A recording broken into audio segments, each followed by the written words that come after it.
Assalamualaikum warahmatullahi wabarakatuh.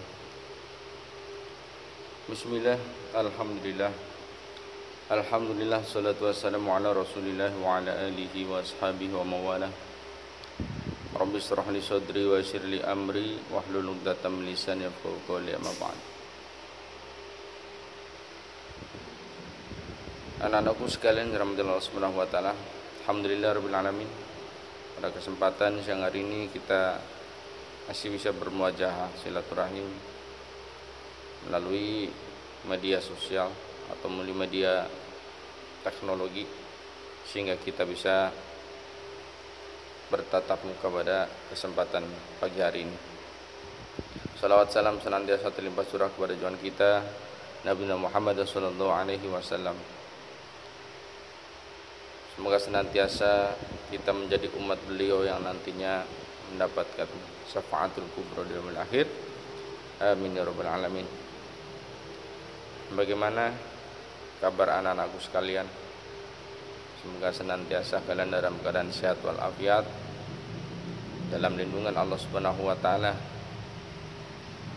Dan semoga dengan adanya pandemi corona pada saat ini menjadikan pembelajaran bagi kita semuanya, bahwasanya betapa pentingnya waktu yang telah Allah berikan kepada kita semuanya, betapa pentingnya kita mengadakan perkumpulan-perkumpulan yang saat ini dilarang, dan betapa pentingnya proses pembelajaran yang dengan model tatap muka bersama guru-gurunya.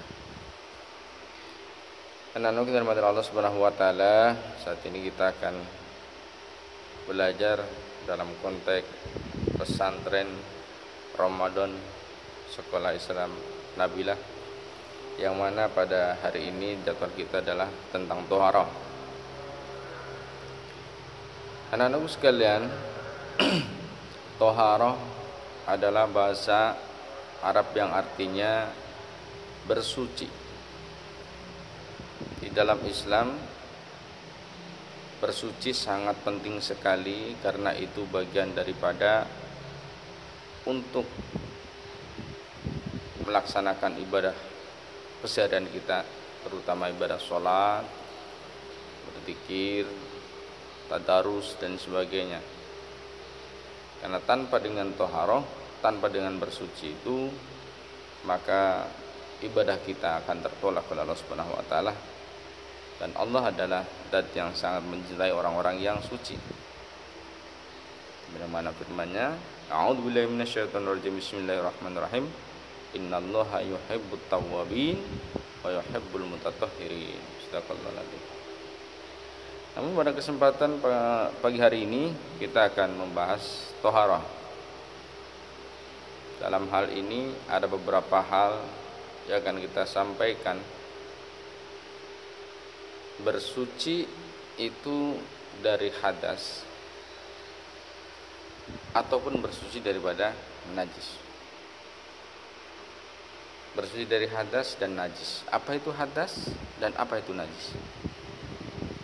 Hadas adalah sesuatu kotoran yang ada pada diri kita, bahkan terkadang keluar daripada diri kita. Sedangkan najis adalah kotoran yang menempel kepada sesuatu barang. Contoh daripada najis adalah najisnya kotoran hewan, atau najisnya kotoran manusia, atau najisnya air liur anjing dan sebagainya. Itu adalah najis.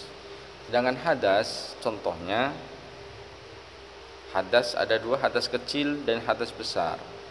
Hadas kecil contohnya seperti kencing.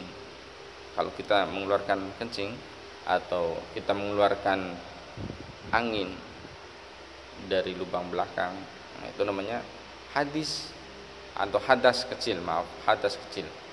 Sedangkan hadas besar contohnya seperti kita yang laki-laki mimpi keluar air mani, bagi perempuan itu haid, nifas, wiladah dan sebagainya.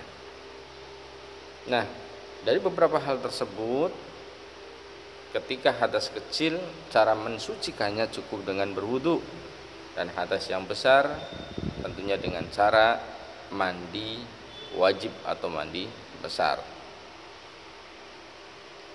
Anak-anakku sekalian, di sini Bapak akan bahas tentang bersuci daripada hadas besar yang mewajibkan dia mandi. Bapak akan bacakan dalam satu kitab Safinah, ya,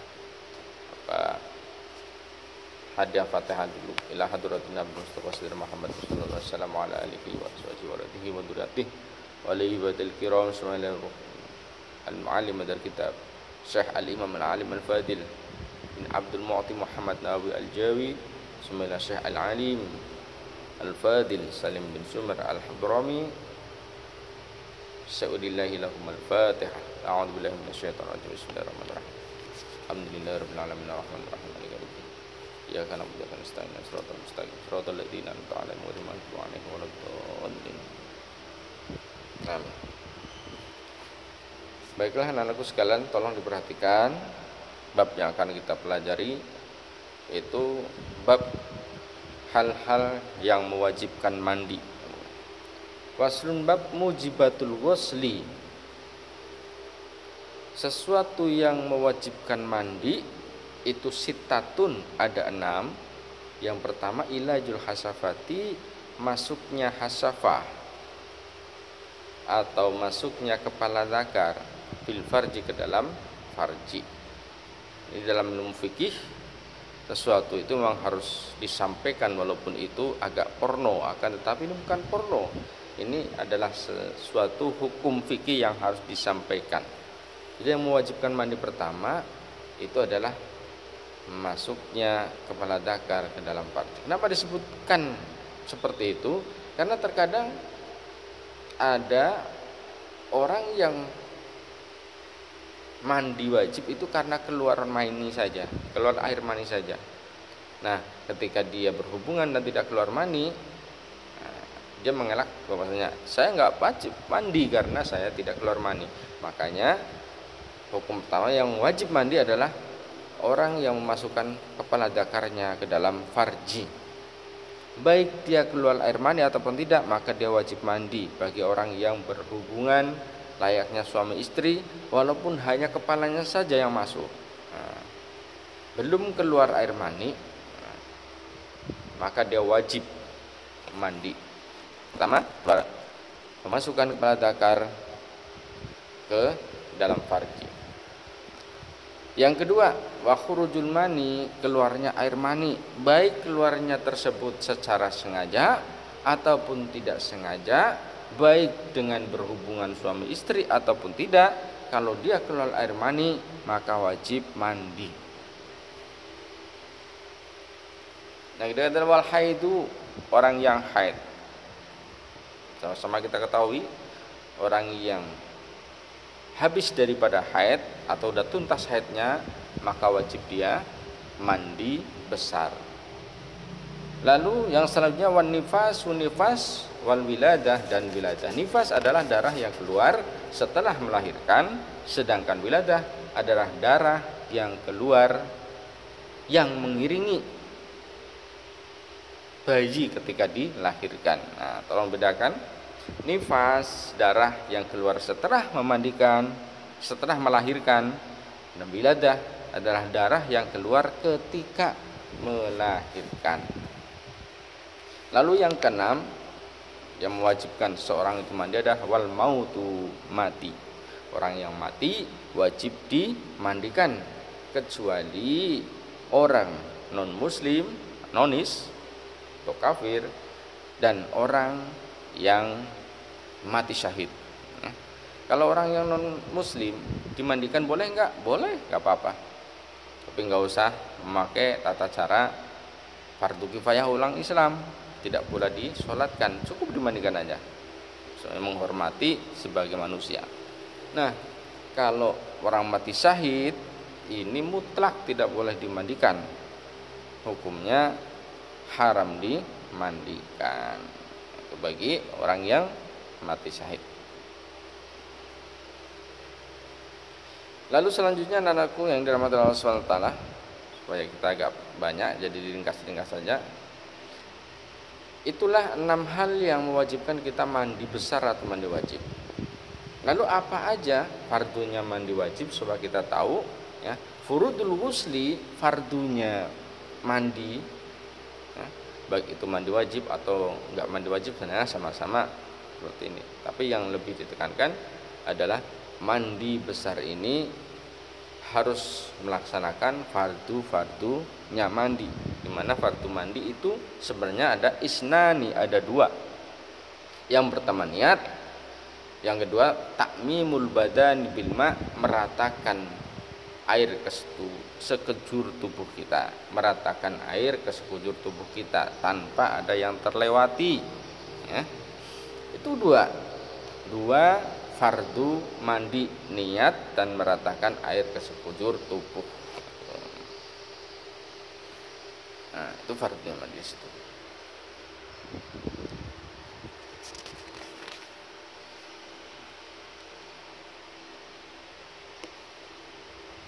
Nah, di situ ada kesunahan-kesunahan yang banyak ketika kita mandi. Walaupun fardunya cuma 2, tapi kesunahan-kesunahannya sangat banyak.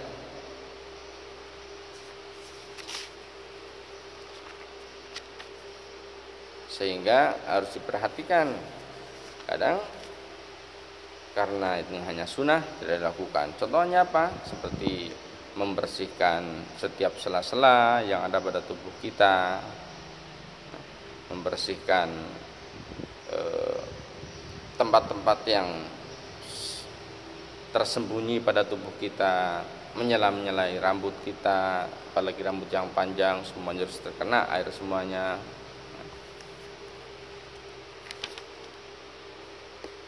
Dan lain sebagainya. Baiklah anak-anakku sekalian, kita akan melanjutkan pembahasan kita.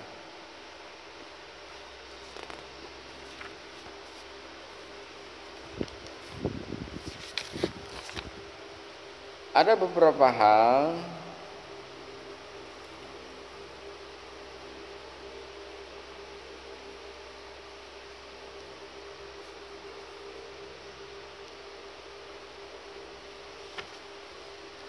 yang harus diperhatikan bagi orang-orang yang sedang dalam keadaan hadas besar. Apa lebih kepada hadas besar ya, kalau macam hadas kecil yaitu tidak wudhu, sudah sama paham, tidak boleh sholat, tidak boleh memegang mushaf ya. Itu kalau kita dalam keadaan tidak berwudhu. Nah, kalau kita dalam keadaan sedang janabah, junub itu janabah, orang yang sedang mempunyai hadas besar, maka wayuhramu diharamkan bagi orang-orang yang sedang dalam keadaan hadas besar, bil haidi, orang yang sedang haid, ada asyaratun 10 hal. Apa aja itu? As-sholatu, sholat. Orang yang sedang haid haram sholat. Orang yang sedang haid yang kedua tawaf tidak boleh, wa masun mushafi dan memegang mushaf Al-Qur'an, wa hamluhu dan membawa Al-Qur'an, wa lubsu fil masjid, yang kelima berdiam diri di dalam masjid, wa qiraatul Qur'an ya. Yang keenam membaca Al-Qur'an, wa shaumu dan yang ketujuh adalah puasa, wa tolaku yang kedelapan adalah tolak, wa muluru fil masjid dan yang ke 9 adalah melewati masjid, khofat karena takut talwi suhu, darahnya yang berceceran. Lalu yang ke-10 wal istimta'u, bersenang-senang, bima dengan sesuatu, bainas surrah wa rubbah, antara surah dan rubbah, antara pusar dan lutut. Nah, yang ke-10 adalah haram bagi orang yang sedang haid atau janabah itu bersenang-senang dengan sesuatu antara pusar dan lutut. Nah, kalian paham itu. Jadi diulang-ulang saja nanti yang 10 hal yang diharamkan bagi orang sedang haid.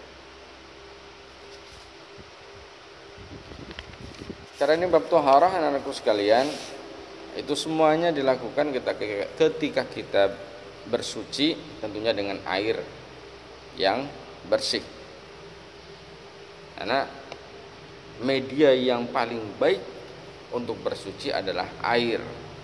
Ketika air sudah tidak ada, maka barulah boleh pakai debu,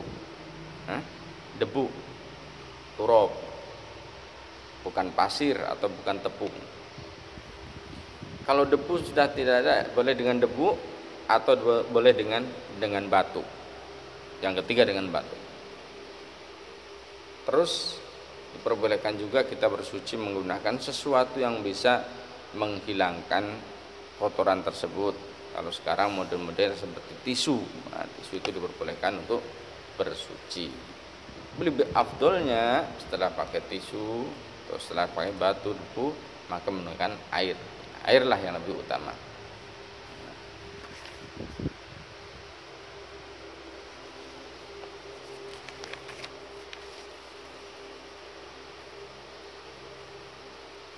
Anak-anakku sekalian dirahmati Allah Subhanahu wa taala, itu media yang digunakan untuk bersuci adalah air, tentunya air yang suci dan mensucikan. Itu enggak perlu Bapak jelaskan. Soalnya air itu ada air tohir, suci, mutahhir, terus ada air mustakmal, air suci tapi tidak mensucikan.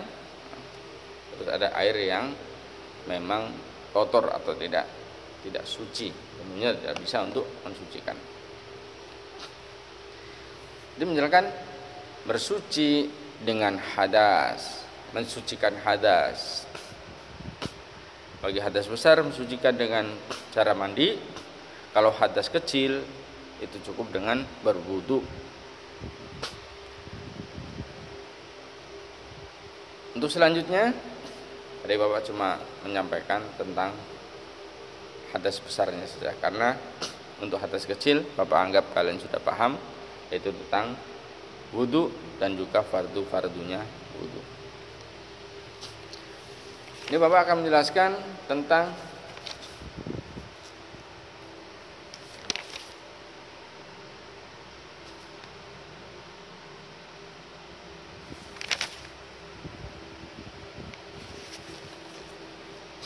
najis. Kalau hadas tadi adalah kotoran yang ada pada diri kita, keluarnya itu dari diri kita. Nah, sekarang kita menjelaskan tentang najis. Najis itu sesuatu yang nampak, sesuatu yang nempel pada anggota tubuh kita atau baju kita atau tempat yang untuk beribadah oleh kita. Najis itu ada 3. An-najisatu salasun. Najis itu ada 3. Mughalladah, yang pertama najis mughalladah, wa mukhaffafah, wa mutawassithah. Najis mughalladah adalah najis berat, mukhaffafah adalah najis ringan, mutawassithah adalah najis yang tengah-tengah. Al-mughalladah tu najis mughalladah itu najasatul kalbi, najisnya anjing, wal khinjir dan celeng atau B2 lah di sini. Jadi najisnya anjing dan babi, wa far'u ahadihima, dan anak keturunan keduanya, maka itu najis mughalladah. Wal mukhaffafatu najis mukhaffafah. Apa itu najis mukhaffafah? Najis yang ringan, yaitu baulus sabiyyi, kencingnya anak bayi, alladzi lam yut'am ghairal laban, yang belum makan selain air susu, walam yablughul haulaini, dan belum juga sampai umur 2 tahun. Jadi najis mukhaffafah adalah najisnya kencing bayi anak laki-laki yang belum makan apa-apa kecuali air susu dan belum juga berumur 2 tahun. Wal mutawassithatu, dan najis mutawassithah adalah sairun najasah, najis mutawasitoh dan najis yang sedang. Apa itu najis yang sedang? Sairun najasati, selain daripada najis mughaladah dan selain daripada najis mutawasitoh. Jadi selain najisnya anjing dan babi dan selain najis kencing, itu namanya najis mutawasitoh. Contohnya seperti kencingnya orang dewasa, kotoran ayam, kotoran kita, kotoran burung, itu namanya najis mutawasitoh. Ini kalau diselesaikan nggak selesai anak-anakku sekalian. Kita sampai cara mensucikannya aja ya. Cara mensucikan najis mughalladah. Tadhuru bisambi ghuslatin. Najis mughalladah atau najisnya anjing dan babi, ya, tempat kita, inak kita dijilatin sama anjing, ya. Kita punya anjing, boleh nggak? Boleh punya anjing, akan tetapi kita harus bisa menjaga anjing tersebut supaya tidak mengenai kita najisnya. Ya, kalau kita terkena najisnya harus tahu cara mensucikannya, ya. Karena Masya Allah, anak bapak juga ada yang punya anjing, ya.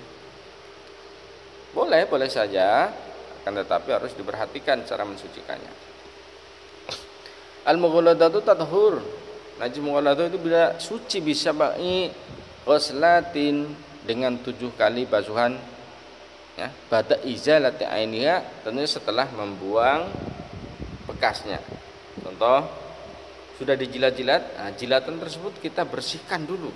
Setelah bersih baru kita siram dengan 7 kali basuhan. Ihdahunna, di antara 7 basuhan tersebut salah satunya biturobin, dengan debu, itu baru namanya suci.